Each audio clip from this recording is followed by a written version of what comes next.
Here's the latest health news. Resuming NPR Health and Science podcast at 6:02 a.m. today. Full of stories on extreme weather, it's hard not to wonder, is this what climate change looks like? Climate scientists say, yeah, at least partly. Take wildfires, for example. We see 5 times more large fires today than we did in the 1970s. That's Jennifer Balch, professor in geography and director of Earth Lab at the University of Colorado Boulder. Wildfires are a normal part of the ecosystem of the American West. What's changing is the backdrop against which they occur. We've seen a 2-degree Fahrenheit increase across the western US. Snowpack is melting earlier, and what that's doing is essentially opening up the window for fire to happen over a much longer period of time. In fact, fire season is 3 months longer than it was just a few decades ago. Last year was the costliest fire season ever, with damages exceeding $18 billion. Weather and climate disasters in the U.S. caused more than $300 billion in damages in 2017, shattering previous records.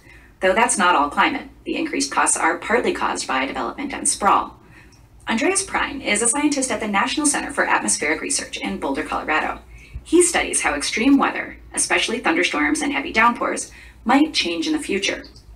He says that over the last 50 years, the number of really big rainstorms has increased by 70%. What we see from climate change is that you lose a lot of these very moderate and light rainfall storms and replace it with very intense storms. Prine says scientists are just beginning to put numbers on the effect that climate change is having on individual storms. They pick an extreme event, let's say Hurricane Harvey, and they try to run the event without human greenhouse gas emissions, and then they add the human component to the atmosphere and basically compare those two realizations of the world with each other. So you can try to get a feeling for how we altered a specific extreme event or the likelihood and the intensity of an extreme event. Some aspects of climate change are pretty certain, he says. The planet is getting warmer.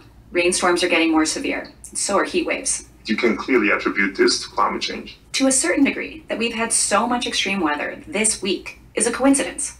Fires, heat waves, and rainstorms happen every summer. But what researchers do say is that climate change makes this kind of extreme weather more common, and that trend is expected to continue as the planet keeps warming.